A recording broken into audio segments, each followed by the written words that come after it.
Yeah, did you guys see the game last night? Nah, I missed it. I was out of town. Yeah, what a cliffhanger, man. I was on the edge of my seat. Hey guys, I'm here to network. Ew. Hey guys, I'm Joe Zieja, founder and CEO of LearnVoiceActing.com, where we are empowering the next generation of voice actors to get behind the mic with confidence without asking for anybody's permission. And I'm not gonna lie to you guys, that little scenario you just saw, that's what networking feels like to almost everybody who knows they don't actually have to network.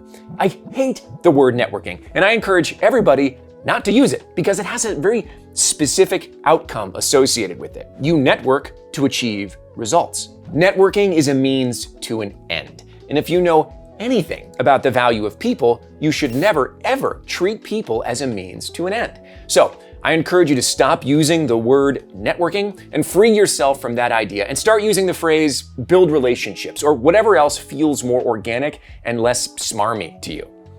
Here are 3 tips to build good relationships within the voice acting community that don't make you come off like a sleazebag. Tip number 1, be yourself. The only time you should be acting like anybody else is in the booth. If you think you need to change who you are or how you interact with people around you, then you're networking. You're not building relationships. In fact, I think the thing we're missing in most creative projects overall, all over the world, is authenticity. It starts with the way you present yourself to other people in the industry. Don't puff up your accomplishments, don't play down your weaknesses, don't aim to impress, just be a person that's worth knowing, even if you weren't even in the industry.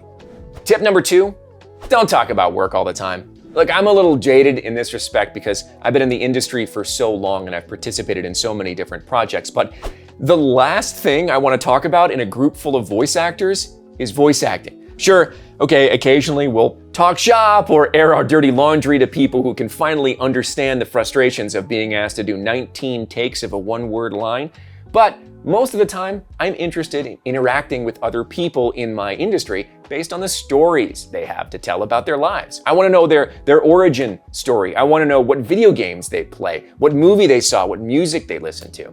I want to know what they think about life, how they approach it. After all, that's kind of like really how you get to know somebody, right? I'm not building any relationships if I'm just asking people if they like their agent or how they got work or whatever. Tip number 3, remember everyone's intrinsic value. This sounds complicated, but it's really just a reminder that everybody has value. And if you find yourself only gravitating to the people in the room that you think are the most important or influential, people will notice it, and it will come off not only disingenuous, but arrogant. I've seen people straight up ignore their friends because someone influential walked into a room. I've had people step in front of other people who were like in the middle of a conversation with me just to like talk to me and get FaceTime. If your character and your values change depending on the amalgamated clout of whoever's in the room, you are networking. You're not building relationships. And trust me, when someone sees you do that thing where you only talk to the important people in a room at the exclusion of everyone else, they remember that for a really long time. And if they were the low person of rank in the room and suddenly one day they're the high person of rank and then you go talk to them, they're gonna notice.